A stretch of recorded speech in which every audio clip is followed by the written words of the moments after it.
2026 के आते ही सरकार ने हिंदुओं का डेथ वारंट जारी कर दिया।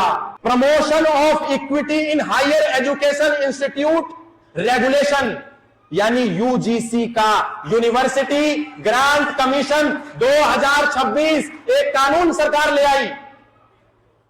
गौ हत्या पर सरकार कोई कानून नहीं लाई, धर्मांतर पर सरकार कोई कानून नहीं लाई, समान नागरिक संहिता पर सरकार कोई कानून नहीं लाई, मंदिर मुक्ति अभियान पर सरकार कोई कानून नहीं लाई, धर्मांतर पर सरकार कोई कानून नहीं लाई, लव जिहाद पर सरकार कोई कानून नहीं लाई, चंगाई सभा लगाने वाले पोप और पादरियों के खिलाफ सरकार कोई कानून नहीं लाई। सरकार कानून लाई हिंदुओं को टुकड़े टुकड़ों में विभाजित करने के लिए।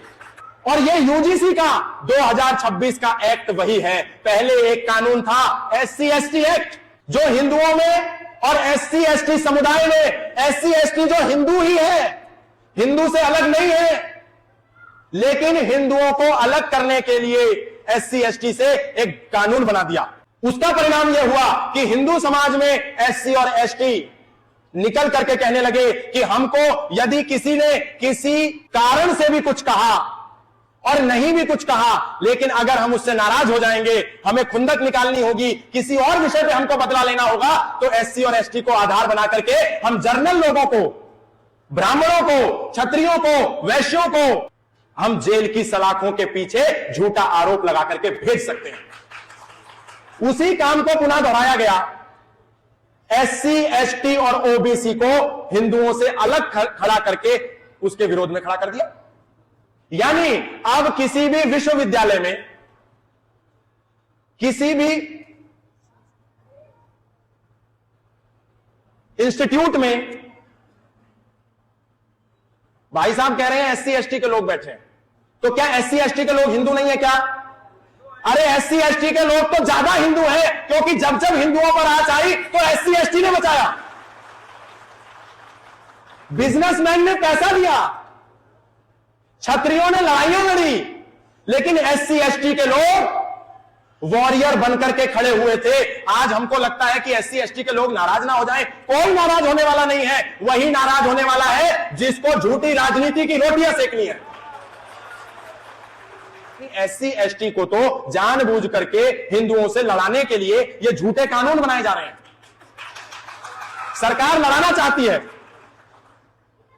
कोई भी सरकार हो, मैं किसी पार्टी विशेष की बात नहीं करना चाहता, लेकिन सरकारें सत्ताजीवी होती हैं, नोटजीवी होती हैं, वोटजीवी होती हैं। इसलिए उनको जहां भी दिखता है हमारा वोट बैंक होगा, वो इस तरह के झूठे प्रपंच रचती हैं। हमारा उद्देश्य केवल इतना है कि एससी हो, एसटी हो, ओबीसी हो, वो भी सनातनी है। अगर एक्ट लेकर के आना था तो ये लेकर के आना था कि किसी भी विश्वविद्यालय में किसी भी व्यक्ति के साथ किसी भी आधार पर यदि कोई भेदभाव होगा, यदि कोई ऊंच नीच होगी, यदि कोई डिस्क्रिमिनेशन होगा, यदि कोई पक्षपात होगा, तो उसको दंड दिया जाएगा। लेकिन सरकार ने ऐसा नहीं किया। उन्होंने कहा यदि किसी एससी एसटी या ओबीसी के साथ होगा तो उसे दंड दिया जाएगा। छुआछूत, भेदभाव, ऊंच नीच, डिस्क्रिमिनेशन, बाइसनेस, पक्षपात किसी के भी साथ हो सकता है। आरोपी भी कोई भी हो सकता है, शिकार भी कोई भी हो सकता है। जाति देख करके कभी कोई आरोपी नहीं होता। पाल घर में जब उन दो लोगों को मारा गया निहत्था बिना किसी कारण के, तो वो एससी एसटी ओबीसी देख करके नहीं मारा गया, वो ये देख करके मारा गया कि ये भगवा वेश में दो साधु हैं, इनको मारो। पहलगाम में जब लोगों को मारा गया तो ये देख करके नहीं मारा गया कि एससी एसटी ओबीसी आए हैं, इनको छोड़ दो, लेकिन ये जो मिश्रा जी हैं, दुबे जी हैं, पांडे जी हैं, इनको मार दो।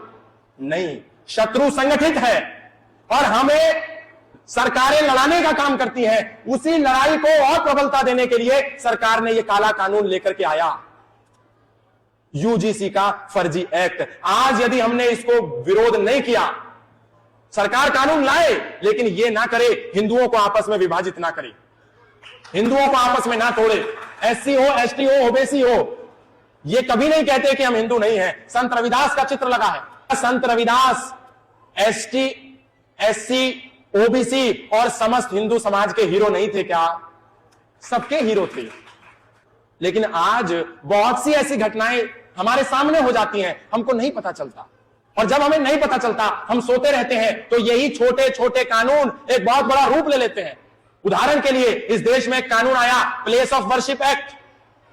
उस कानून के कारण आज यदि कोई मंदिर है जिसके ऊपर मस्जिद बन गई है, हम कोई कानूनी लड़ाई कोर्ट में नहीं लड़ सकते, क्योंकि सरकार ने प्लेस ऑफ वर्शिप एक्ट बना दिया था 1991 में। हम कानून की गुहार भी नहीं लगा सकते। कोई भी मुसलमान किसी हिंदू की जमीन पर जाकर के दावा बोल सकता है कि यह तो मुसलमान की संपत्ति है। क्यों? क्योंकि सरकार एक कानून लाई, वक्फ अधिनियम का कानून। अगर सरकारों से हम उसी समय कह देते कि इस देश में यदि वक्फ बोर्ड, वक्फ एक्ट सरकार लेकर के आएगी तो हम सड़कों पर उतर करके इसका विरोध करेंगे, तो फिर आज इस देश में कई लाख एकड़ भूमि इस्लामिक लोगों के कब्जे में ना होती। एक कानून के कारण भारत में सर्वाधिक भूमि नंबर 1 डिफेंस के पास है, दूसरे नंबर पर रेलवे के पास है और तीसरे नंबर पर वक्फ बोर्ड के पास है। क्यों? केवल और केवल एक कानून का दुष्परिणाम है ये।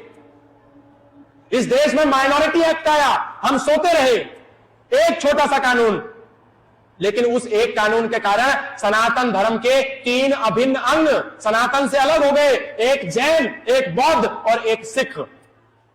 जैन, बौद्ध और सिख अलग नहीं है, सनातन धर्मी ही है, सनातनी ही है। लेकिन एक कानून माइनॉरिटी एक्ट के कारण ये तीनों सनातन के अभिन्न अंग माइनॉरिटी में चले गए, हम सोते रहे। एक कानून इस देश में आया, इंडियन पुलिस एक्ट, आज भी है। उस कानून के तहत एक पुलिस वाला बिना किसी कारण के एक निहत्थे व्यक्ति को डंडे से पीट सकता है, लेकिन वो व्यक्ति राइट टू डिफेंस नहीं कर सकता। पुलिस को एक कानून के कारण राइट टू ऑफेंस तो है, पर एक आम नागरिक को बिना किसी गलती के यदि उसको पीटा जा रहा है तो राइट टू डिफेंस नहीं है। एक कानून आया, रॉलेट एक्ट, उस कानून के तहत हिंदू समाज के लोगों की जमीन, किसानों की जमीन सरकार ने बिना किसी नोटिस के कब्जे में ले ली।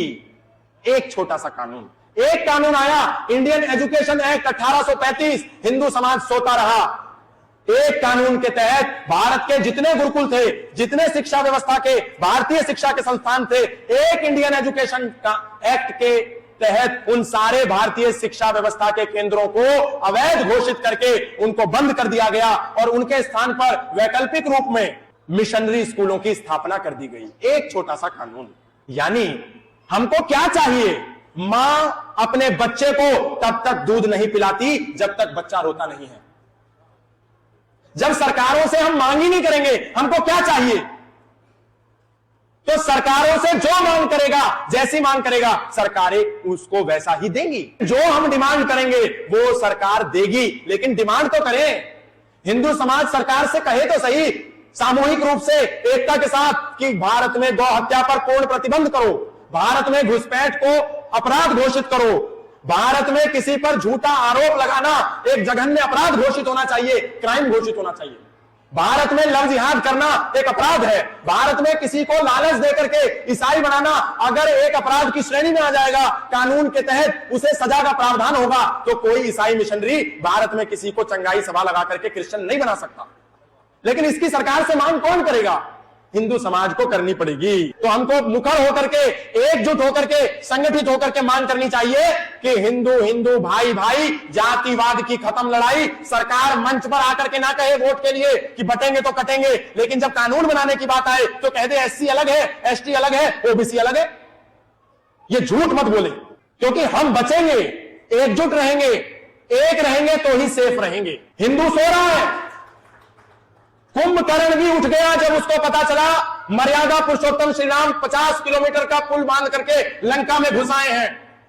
6 महीने सोने वाला कुंभकर्ण जागा और मर्यादा पुरुषोत्तम श्री राम से लड़ा, रावण के साथ खड़ा हुआ, लेकिन हिंदुओं के छाती पर हिंदुओं के मौत का पर्चा जारी हो गया। हिंदू सो रहा है।